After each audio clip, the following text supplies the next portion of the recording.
And welcome in, Irish Nation, to the Golden Dawn Restaurant here with Ursuline defensive lineman junior Karter Rudzik. Carter, thanks for joining me. We got Villangela St. Joseph this week. First, looking back on St. Vincent St. Mary, that game, that was a game we talked after, a couple games ago. But since week one, after that game against Walsh Jesuit, how is the defensive line, particularly where you play, how has that kind of kicked everything into gear? And you guys, not just the defensive line, but the whole defense has been dominating offenses you've faced. I believe that after that week one, that us as a team, I feel like we stepped it up at practice, and we just turned up the intensity and the physicality during practice, and I feel like that's made us practice and play a lot better. And you guys have faced really, really good offenses from, Farrell, Fitch. St. V's had some playmakers last week, but Villangela, St. Joseph, everyone, I'm sure they're talking about all these playmakers they have. You played against them last year and the year before. So what do you guys know about them from not just the film, but also playing against them that you think you can take into tomorrow on Friday night, and get that win against a very athletic, physical, and a really run-heavy team? Yeah, we played against them. Me personally, I played against them last year. It was my first year playing against them. I feel like if we do what we're coached to do and we do all the things right, I feel like we can contain them.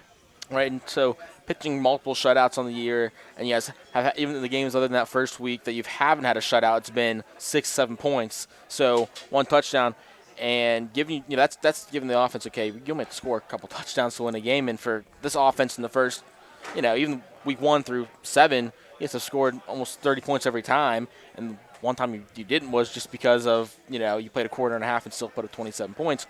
What's it like going out there and saying, even if we do go up 20, 21 points, whatever, we can still easily win this game, but knowing that if we shut things down, we're putting our team in a great position?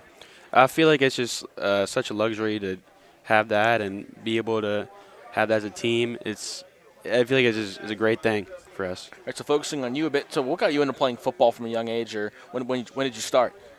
I started about tackle football. I started about second grade in Pee Wees. I started off as like a tight end, and then transitioned to fullback, and then I was quarterback a little bit. A little bit of everything, right? Yeah.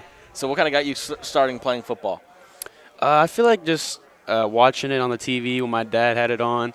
Obviously, I feel like my dad was a huge influence. I feel like if any dad had a boy, he would want him to play football. Right, and football is a sport that, how do you hate football, right? Yeah. Exactly. And so, who would you say, NFL, college player, you kind of model your game after? You say, okay, that's a player I want to emulate on the field. I feel like Aaron Donald, Okay. James Harrison, because he wasn't the tallest, he wasn't always the fastest, but I feel like his physicality is just such a great thing, and his intensity. Pair of Hall of Famers, and AJ said T.J. Watts, it's the defensive line of those guys. I wouldn't want to be a quarterback facing them. Definitely and you play a not. little quarterback. You've got some snaps this year. Wildcat formation quarterback. And so, what's it like? Prepping on both sides of the ball. Obviously, you're a full-time starter on defense, but knowing you can play pretty much wherever you're asked to line up at. Yeah, I feel like it's a huge advantage, even on defense. Like if we are scouting the other team and we see them do tendencies and have tendencies for different formations and things like that, and it's easier to pick up on. Right. So what's it going to come Friday night? What's it going to take to get a win on the road against Villangela, a team that's just like you guys, ranked top 10 in the state. Of course, you guys probably don't really care about that, but it's a big matchup. That's kind of what it means. So what's it like?